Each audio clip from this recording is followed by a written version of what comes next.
여러분 안녕하세요. 우리는 지난 시간 구석기, 신석기에 이어서 오늘 드디어 문명이 시작됩니다. 자, 그럼 이 문명은 어떻게 시작되었을까? 우리 같이 알아볼게요.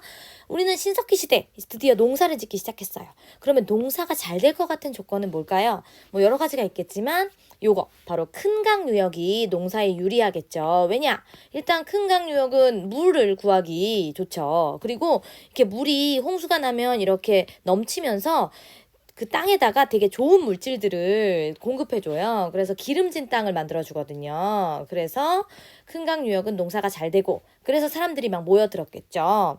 그러면 그렇게 해서 농업 생산량이 늘어나면, 많이 생산이 되면 어떤 일이 생기느냐? 먼저 우리 가족이 다 먹고도 남는 잉여 생산물이 생기겠죠. 남는 생산물. 그러면 그건 그 사람이 뭐가 돼요? 그렇죠. 재산이 되죠. 그러면서 재산을 많이 가진 사람이 생길 거고, 그렇지 못한 사람, 바로 빈부 차이가 생길 겁니다. 그러면요, 그 빈부 차이에 따라 어떤 사람들은 재산이 많아요. 그러면 그 재산으로 사람을 부립시다. 그래서 쌀을 줄 테니 우리 일을 도와라. 그러면서 다른 사람의 위에 위치하게 되죠. 바로 지배자가 되는 거고, 어떤 사람은 많이 갖지 못했기 때문에 그 밑에서 지배를 받으면서 피지배자로 살게 되는 거죠. 바로 그걸 뭐라고 하나요? 누군가는 높고 누군가는 낮은 바로 사람과 사람 사이에 계급이 생기게 된 거죠. 그래서 빈부 차이로 계급이 발생했다. 그 다음 또 하나는 청동기가 드디어 사용됩니다. 이제 더 이상 구석기, 신석기, 돌만 사용하는 것이 아니라 금속, 청동기를 사용하게 되면서 정복 활동이 활발해지고, 그러면서 점점 정복을 하다 보니까 마을이 모여서 도시가 되고, 그 도시가 나중에는 왕이 다스리는 국가로까지 발전하게 되는 거죠. 자, 그래서 농업 생산량이 늘어나서 이렇게 많은 변화가 생겼습니다. 그래서 계급, 청동기, 도시, 국가가 만들어지면서 그 국가를 통치하기 위해 필요한 것, 당연히 어떤 제도나 여러 가지 법들이 필요하겠죠? 그러면 그것들을 기록하기 위해 뭐까지 필요해요? 바로 문자. 그래서 여러분, 계급, 청동기, 도시, 국가, 그리고 문자가 만들어지면서 인류는 이전과는 다른 완전한 문명 생활을 시작하게 된 거죠. 그래서 바로 문명의 조건, 바로 이런 것들이다라고 기억하시면 되어요. 자, 그래서 석기시대와는 다른 새로운 단계, 바로 문명의 시작은 모든 지구상의 지역에서 다 같이 한꺼번에 시작된 것이 아니라 보통 요 네 지역에서 먼저 문명이 시작됐다고 얘기합니다. 그런데 정말로 보면 모든 먼저 시작된 문명들이요, 다 강을 끼고 있어요. 그래서 요 강과 그 다음에 문명을 잘 연결해 두시면 좋을 것 같아요. 자, 그러면 이렇게 네 개의 문명 우리는 하나하나 볼 텐데, 자, 네 개 중에서도 가장 먼저 문명이 시작된 곳이 있겠죠? 그게 어디냐면 바로 여기입니다.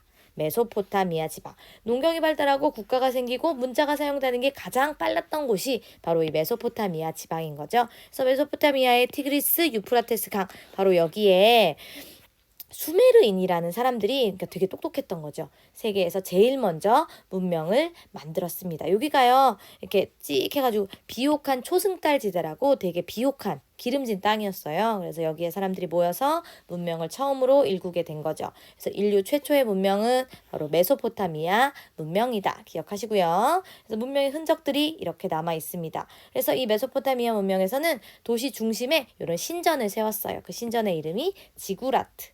그래서 이렇게 계단을 올라가서 왕이 이 위에서 하늘에 제사를 지내는 거죠. 그 다음에 역시 문명은 문자잖아요. 그래서 이 메소포타미아 지역에서는 문자가 사용된다.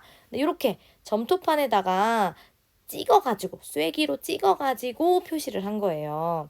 그래서 거기에는 이런 내용들이 들어있었다고 하는데, 지금은 다 해독이 되어 있습니다. 그래서 요거는 요거고 요거는 요렇게 다 뜻이 되어 있죠. 그래서 메소포타미아 지역의 쐐기 문자. 자, 그런데 요 똑똑한 수메르인의 도시국가가 쇠퇴하고, 사실 요 메소포타미아 지역은요, 굉장히 옆에서 침략을 많이 했어요. 그래서 계속 요 지역의 주인이 바뀌어요. 그래가지고 수메르인의 도시국가가 쇠퇴하고 요런 나라가 만들어지게 되는데요. 바빌로니아 왕국, 여기 있죠, 초록색. 그래서 이렇게 바빌로니아 왕국이 새롭게 세워지는데, 여기 아주 유명한 왕이 있습니다. 바로 함무라비 왕. 바빌로니아 왕국의 함무라비 왕이 뭘로 유명하냐? 바로 법전을 편찬한 사람으로 유명하죠. 그래서 지금도 파리 루브르 박물관에 가면은 이 함무라비 법전이 이렇게 돌기둥에 새겨져 있고, 당연히 쐐기 문자로 쓰여져 있겠죠. 근데 그 내용을 읽어보면 되게 무시무시합니다. 아들이 아버지를 때리면 아들의 두 손을 자른다. 귀족이 귀족 눈을 멍들게 하면 똑같이 멍들게 하고, 뼈를 부러뜨리면 똑같이 부러뜨린다. 이거 철저한 뭐예요? 그쵸. 철저한 복수. 그래서 우리는 이 함무라비 법전을 눈에는 눈, 이에는 이라고 얘기하죠. 그런데 보면 다 그런 건 아니에요. 귀족이 귀족의 눈을 멀게 했을 때는 버복을 하는데 여기 보세요. 귀족이 평민의 눈을 멀게 했을 때는 그렇지 않습니다. 그러니까 이 법으로 알 수 있는 거 바로 이 함무라비 왕의 시대에 바빌로니아 왕국에는 신분차별이 있었다는 걸 우리는 알 수 있는 거죠. 자, 다음은 이집트로 갑니다. 자, 이집트는 여기 무슨 강? 나일강. 그래서 나일강을 중심으로 시작된 문명이죠. 그래서 나일강이요, 이렇게 때때로 넘치면 거기에 굉장히 좋은 물질들을 농사짓기 좋은 그 영양분 있는 것들을 많이 놓고 가거든요. 그래서 거기에 농사를 짓는 거죠. 그래서 이집트 문명은 나일강이 준 선물이라는 말도 있었어요. 자, 그런데 이 이집트는요, 보면 주변이 다 사막, 바다 막 이래요. 그래서 주변에 침략이 별로 없어요. 그래서 굉장히 오랫동안 통일 왕국을 한 나라가 쭉 유지할 수 있었다. 그래서 그 이집트의 왕을 뭐라고 부르느냐?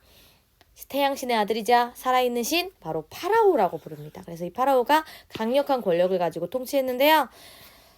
그래서 이 3,500년 동안 파라오 왕조는 무너지지 않고 계속 유지될 수 있었죠. 자, 그러면 파라오 아무데나 묻히면 안 되겠죠? 그래서 피라미드에 묻혔고요. 그 무덤을 앞에서 지키는 요게 스핑크스입니다. 그래서 피라미드, 스핑크스인데요. 피라미드가 얼마나 큰지 아시겠죠? 사람이 요만한데 돌이 이렇게 쌓여 있는 거잖아요. 그래서 와, 이거 만드는데 정말 많은 사람이 동원됐겠구나. 그만큼 파라오의 권력이 셌던 거구나를 알 수 있는 거죠. 자, 그래서 파라오의 내부는 이렇게 되어 있고 안에 그죠? 이 파라오의 시신이 있는 건데 요 이집트는 또 특이한 게요. 워낙 나라가 평화롭고 주변에 침략이 없다 보니까 사람들이 이런 것까지 고민하게 되는 거죠. 하다가. 그래서 죽은 후에 난 어떻게 될까? 죽은 후에 세상은 어떤 세상일까 고민하다 보니 이런 결론을 내린 거죠. 사람은 죽어도 영혼은 죽지 않는다. 그럼 그 영혼이 돌아다니다가 언젠가 내 몸에 올 수 있겠죠. 그래서 그 사람이 죽으면 그 영혼이 다시 들어올 수 있게 하도록 몸을 썩지 않게 보관해야 합니다. 그걸 뭐라고 하죠? 바로 이렇게 미이라로 보관하는 거죠. 그래서 사람의 몸을 썩지 않게 방부제 처리하는 미이라. 그 다음에 미이라와 함께 묻는 글이 있습니다. 바로 죽은 사람을 위한 편지. 그래서 죽은 사람이 어떻게 죽고 나서 행동해야 할지를 알려주는 안내서라고 해서 이런 방법들이 나와 있는데 이거는 거 읽어보시면 되고요. 그 다음에 역시 문명이니까 문자를 사용했겠죠. 이집트에서 사용된 문자는 사물의 모양을 본떠가지고 사실 이게 문자인지 그림인지가 좀 애매합니다. 그래서 이런 문자를 사용했고요. 지금은 다 해독이 되어요. 그리고 그걸 어디에 기록했느냐? 바로 이거. 이집트에서 만들어진 종이의 시작. 바로 파피루스. 그래서 영어의 페이퍼가 바로 이 파피루스에서 나온 거라고 얘기하죠. 자, 그래서 이집트인들도 또 이렇게 수학 문제를 파피루스에 풀었더라고요. 자, 다음 인도로 갑니다. 인도는 무슨 강? 인더스강. 그래서 인더스강 유역에서 이런 도시의 흔적이 발견됐죠. 그래서 여기도 이런 문명이 있었던 거구나 알 수 있었는데요. 그치, 문명이니까 이렇게 문자도 쓰여졌겠죠. 자, 그런데요, 이 인더스 문명, 여긴데요. 이 인더스 문명이 주변에 아리아인이라는 사람들의 침입을 받습니다. 그래서 결국 이 아리아인이 인더스 강을 점령하고 겐지스 강까지 그 영토를 확장을 해요. 근데 아리아인의 침략이 중요한 게 아니라 침략을 해서 바로 인도가 크게 변하는데 바로 이거죠. 이게 중요해요. 아리아인이 원래 살던 원주민들을 인도에 원래 살던 사람들을 지배하기 위해서 엄격한 신분 제도를 만든 거죠. 그 신분 제도 이름이 뭐냐? 바로 꼭 기억하세요. 카스트 제도입니다. 그래서 4개의 신분으로 이루어진 브라만, 크샤트리아, 바이샤, 수드라의 카스트 제도를 만들어서 지배를 한 거죠. 그래서 인도의 카스트 제도는 지금도 남아있는 신분 제도고요. 그 다음에 이 시기 아리아인들은 이제 철을 사용하기 시작합니다. 원래 문명은 청동이잖아요. 그런데 청동에서 한 단계 업그레이드해서 이제는 철을 사용하게 되는 거죠. 근데 여러분 이렇게 철을 사용해서 전쟁을 하고 농사를 지으면 그 농사는 사실 자기가 열심히 한다고 되는 게 아니에요. 누가 도와줘야 돼요? 하늘이 도와줘야 되죠. 그래서 이 인도 사람들은 자연을 숭배하는 거죠. 모든 자연에는 신이 깃들어 있다. 그래서 이런 것들 자연의 신을 숭배하는 제사를 지낸다. 그럼 그 제사를 누가 지내느냐? 여기 중에 누가 지내겠어요? 바로 제사를 담당하는 브라만이 지내겠죠. 그래서 바로 이 종교, 브라만이 자연신에게 제사를 지내는 종교를 우리는 브라만교라고 불러요. 그래서 이 브라만교가 이제 카스트 제도가 만들어지고 나서 인도에 처음으로 생긴 종교다라고 기억하시면 되겠습니다. 브라만교는 나중에 또 나오니까 인도 할 때 또 나오니까 꼭 기억해 두시고요. 마지막 네 개의 문명 중에 마지막입니다. 바로 황허강에서 시작된 중국 문명. 이 황허는요, 물이 누울해서 누를 황자를 써서 황허예요. 그래서 이 황허강 유역에서 처음에 하라는 나라가 등장하는데 사실 이 나라는 아직도 증거가 많지 않아요. 그래서 아직 전설상의 왕조다 이런 이야기가 있고 진짜로 증거가 확실한 그런 나라는 요 상나라부터죠. 그래서 이만한 영토를 차지했었고 그래서 많은 유적지에서 많은 유물들이 발견됐는데 그죠? 청동. 역시 문명은 청동이죠. 그래서 청동으로 만든 여러 가지가 발견됐다. 이런 청동 제품들이고요. 그 다음에 왕과 함께 사람들을 묻은 거예요. 순장, 산채로 묻은 거죠. 그래서 이런 사람들의 뼈도 발견됐다. 그래서 왕의 권력이 굉장히 강했구나라는 걸 알 수 있죠. 그다음 이거 중요합니다. 바로 상나라에서 남겨진 또 문자인데요. 갑골 문자라고 해요. 사실 이건 뭐냐면 이제 나라에 결정할 일들이 많잖아요. 왕이 뭐 사냥을 나갈까 전쟁할까 농사 잘 될까 제사 언제 지낼까 이런 거. 근데 이런 거를 왕이 직접 정하지 않고 신에게 점을 쳐서 정한 거죠. 그 당시에는. 그런데 점을 치는 그곳이 이거였던 거예요. 자, 보시면 자, 먼저 갑골. 갑골이 뭐냐면요. 골은 뼈 골자죠. 동물의 뼈. 또는 갑은 거북이 배딱지예요. 거북이의 그 뒤집으면 나오는 거북이 배딱지. 거기에다가 구멍을 판 다음에 그 구멍에다가 불을 지지는 거예요. 그럼 얘가 열을 받아서 구멍이 갈라지거든요. 그러면 그 갈라진 모양을 해석하는 거예요. 여기 보면 갈라져 있죠, 이런 거. 아이고, 이렇게 갈라져 있으면 이 모양을 해석해서 하늘의 뜻을 이해하는 거죠. 해석하는 거죠. 그래서 그 점괘, 그 하늘의 뜻을 해석한 그 점괘를 여기다가 써놓은 거예요. 그래서 이게 갑골 문자고 이걸 우리는 갑골문이라고 하거든요. 그런데 이게 중요한 이유가 이 갑골 문자, 여기에 쓰여진 갑골문에 쓰여진 이 문자들이 뭐가 됐다. 바로 이런 한자의 시작이 됐다. 그래서 이 갑골문은 꼭 기억을 해주셨으면 좋겠고요. 그런데 결국 상나라는 멸망합니다. 상나라 말에 엄청 그 왕이 막 사치스러운 생활을 했대요. 막 그래서 이런 거 막 술염, 뭐 고기나무를 만들어 놓고 엄청 사치스러운 생활을 해서 결국 멸망을 했고 주가 세워집니다. 상이 멸망한 자리에. 그런데 영토가 더 넓어졌죠? 그래서 더 넓어진 영토를 다스리기 위해서 주나라 왕이요. 내가 모든 땅을 다 다스리는 것이 아니라 왕이 왕족이나 공신은 공을 세운 신하죠. 이 공신을 제후로 삼아서 자기의 신하로 삼아서 땅을 주는 거예요.